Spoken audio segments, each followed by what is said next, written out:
Connor Zilisch picks up his 8th win of the year, but it didn't come without a little bit of controversy at the end of the race. You're never going to believe this. It was Heim time once again in Darlington. Joey Logano has some strong words for people that don't like the current championship format.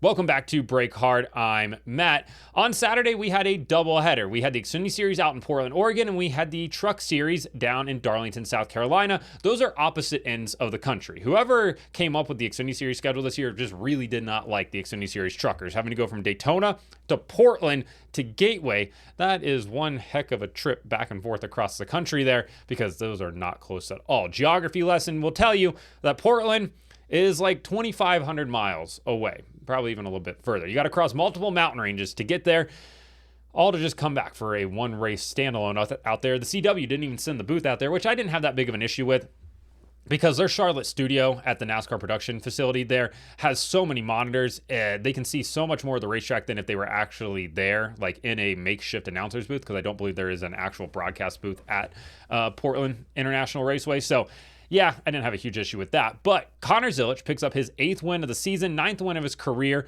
and the second time he's won 3 races in a row this year. Obviously, he was credited with the win at Daytona. We understand he did not cross the finish line as the driver, but regardless, the record books will still say that he's the winner of that race and that he has now won 3 races in a row for the second time this season, which I believe has only ever been done by Kyle Busch back in 2016, if I remember correctly. Zilisch leads 70 out of 78 laps. But like I said, it did not come without a little bit of controversy at the end of this race. We'll go to that real quick because that's the biggest talking point. People on the internet super upset about it because, well, they're super upset about most things. But Zilisch, in the closing laps, on the second to last restart, he goes down in the corner, gets beat on the restart by Austin Hill. William Sawalich, coming from, 10-ish car lengths back, wheel hops it down into the corner, hits the 88, shoves him off of that front stretch chicane.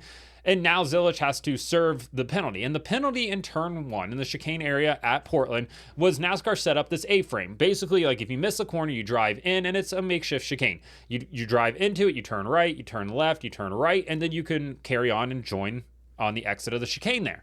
Well, in a situation like Connor Zilisch, where he had already started to turn into the corner, gets hit off by William Sawalich, got pretty decent damage to the right rear quarter panel as well. Shocked that tire made it the rest of the race, because it was smoking pretty bad. But where he got shoved off at, he couldn't make it into that first section of the runoff chicane right there. So instead, he just turns in, having missed half of it already. He makes the left-hander, and then he makes the right-hander around the last portion, and then drives right back out on the racetrack. NASCAR deemed it okay.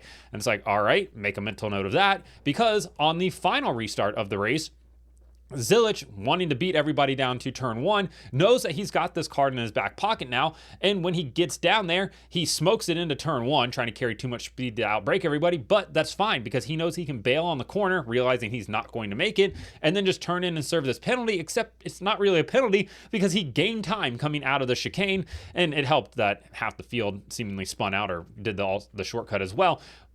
But that got people on the internet really upset about it. You have multiple people saying that he needed to have the race taken away from him, which that's just people on the internet most weeks anyways. But the people on Facebook, none too pleased about it at all. They were upset. They said should have been penalized. He didn't even try to make the corner. Good race, but didn't even try the corner. He admitted it in the interview after the race, said he cut the track, which he did say that he cut the track, because they asked him what's the keys to victory today, and he said, cutting the track. Shortcut on the chicane after missing the corner, should have had a time penalty.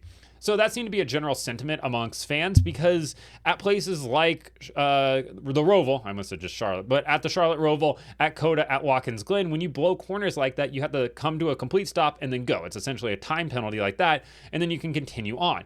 At Portland, NASCAR decided to set up this, A-frame is what they referred to it as, and drivers can go through there. And in theory, if you do the whole chicane, yeah, makes total sense. But if you get to cut half of it out, just make that quick left and then right, a quick little zigzag, you can carry speed through there and not even lose any bit of time. It's like the Indianapolis road course when they exploited that, where if you miss it turning into turn 1, you can go straight, hook that right hander, and then rejoin the rest of the field in turn 3 and just completely skip turn 2. You can gain a lot of time on that, and we saw that happen twice, I think, maybe in that Cup Series weekend when they used to race on the road course there. So yeah, I can understand why people are upset about it, but as he said on Twitter to Freddie Kraft after the race, don't hit the player. Like, if NASCAR deemed it fine, then like, yeah, drivers are going to exploit it. We know that every single time. If you give drivers an inch, they're going to take all of it. If you give them a little bit of an advantage, they're going to exploit it every single chance that they can get. Zilisch ends up winning the race. Since his back injury at Talladega, that was on the end of April, I believe. He has not finished worse than 5th since then. 14 straight races of top 5 finishes for him. That is an absolutely ridiculous run for Connor Zilisch so far this season. I honestly, not 14 straight races, my apologies. 13 straight races of finishing in the top 5. He has 14 top 5s this season, including his win back at COTA earlier this year. A wild run for Connor Zilisch. Super impressive. William Sawalich comes home in 2nd. He won the ARCA race on Friday night. Good run for him. Nick Sanchez in 3rd. After the race, Sammy Smith, Nick Sanchez, they exchanged some words. Credit to Sammy Smith for going down there and having a conversation with Nick Sanchez instead of, getting all hyped up to try that in a small town, hiding behind a stack of tires and jumping out and sucker punching him in the face like we saw happen in the Truck Series. Sanchez, though, he's got this smirk on his face when people confront him, and I can understand why people might want to punch him in the face. I think he probably understands that too. Christian Eck is in 4th, Austin Hill in 5th. Austin Hill, let's talk about him real quick, because on that same final restart, it did look like Austin Hill was trying to hook Christian Eckes, and the more I watch it, my initial reaction was, look at him, he's trying to hook Christian Eckes again. The more I watch it, I honestly think Austin Hill was trying to turn to make the penalty area the same way Connor Zilisch did, but just couldn't do that because the 16 car just existed in that space. Carson Kvapil in 6th, really good run for Carson all day. Jeb Burton, Austin Green, Blaine Perkins. That is a Jordan Anderson triple top 10 finish for them. Great run for those guys over there. Jesse Love in 10th, Daniel Dye in 11th, and Harrison Burton, who spun out earlier in the race, finishes P12. Brennan Poole in that 44 car continues to just have respectable runs every single week.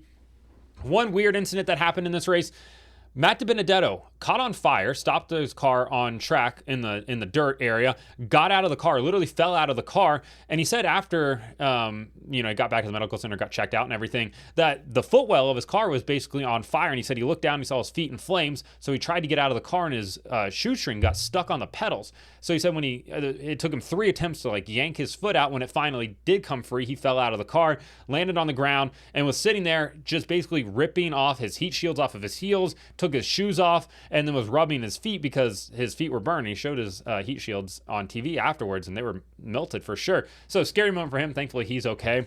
And one last point here, Will Brown. Just a run of bad luck. This guy coming to America has had the exact opposite experience of Prince Akeem. Nothing has gone right for him. Nothing has fallen into his lap whenever he's tried to come race NASCAR in America. He had electrical issues with RCR last year. He got caught up in that really early wreck at Chicago earlier this year in the Cup Series that Carson Hocevar triggered. Now here he breaks a transmission, and then I believe the sway bar broke during the race. Dude can't catch a break when he comes over here to race in America. Hopefully he comes back, but I can understand if it left a bad taste in his mouth. Just not great for Will Brown. So Zilisch wins. They are off to Gateway next weekend, where Xfinity hasn't raced at in a little bit of time, because I don't think they were there last year. On the other side of the country, we had the Truck Series race at Darlington. Corey Heim goes to victory lane once again. Did not have the best truck of the day, but he still picked up his 8th win of the season. He is now 1 win shy of Greg Biffle's 9 wins season, that record. I think it's probably safe to say he's going to win, or he's going to get 9, probably 10, maybe even 11 or 12. Who knows? The kid is absolutely on fire right now. Led 65 with 147 laps, but the dominant car of the day was Lane Riggs, dominant truck of the day, rather, I should say. He led 71 laps.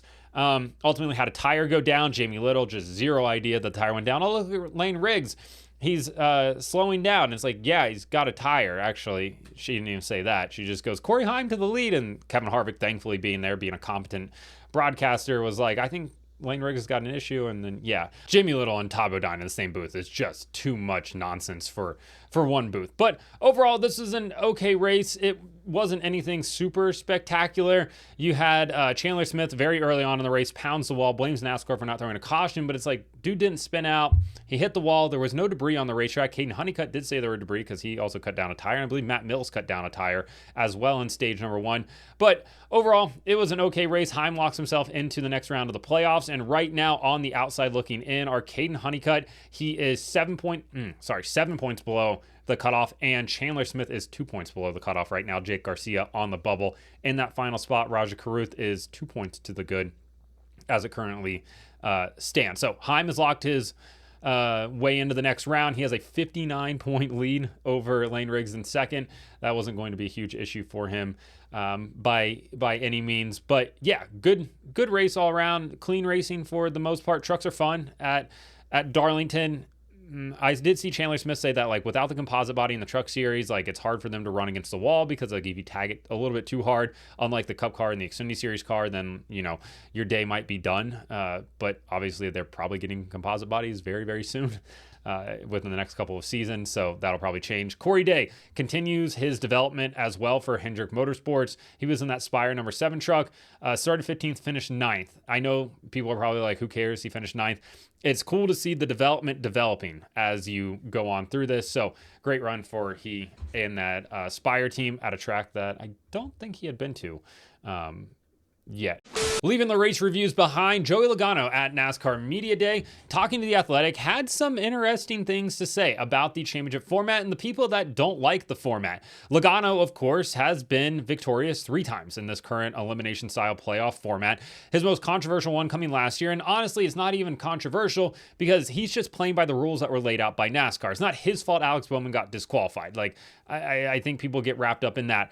But realistically, if you just win at the right times in the season, especially in the playoffs, you can put yourself in position to contend for a championship. You don't have to be good, as we saw with his like average 17th place finish last year. You don't have to be good all season. You just have to literally be good like 4 times throughout the year to be able to win a title. And for some people, that's fine. For other people, they absolutely get all up in arms about it. And I can understand that for sure. It'd be like saying that you can go win the Super Bowl by just winning 4 games throughout the year. It sounds ridiculous when you say it that way, but that's how the NASCAR playoffs work. And you know, you can do that. You can be mediocre for a round, win, hey, championship. So yeah, Logano though, with all the talk about changing the format basically because of his win last year, he said, quote, "If you scored a bunch of points during a regular season and you didn't make the championship 4, shame on you. You had a head start and you still couldn't do it." All right, I kind of hate that aspect of it because if you have a run of a couple bad races, you can just be right out of the playoffs and not get to contend for a championship. Meanwhile, somebody else who is bad can also continue to be bad, but they're just less bad than you and can win a championship despite you not doing anything all year. I don't like that aspect of it. I kind of hate it. Honestly, I hate that sort of cop-out to be like, oh, you had a head start, why didn't you win it? Well, getting caught up in somebody else's nonsense, you know, can take you right out of a championship where like a full 36 race championship would give you time to rebound from that if you have a bad race. So there's a lot that goes into that. And then Logano says, you know, for the people that say his championship's not legit, he says, quote, "Don't say it's not legit. You could have gone out there and won to get in and you didn't." So basically what he's saying right here is he wins in the regular season last year at Nashville. He goes to the first round, wins the first race of the playoffs in Atlanta, has a bad second round, gets knocked out of the second round. Like he was not good enough to advance. We know that.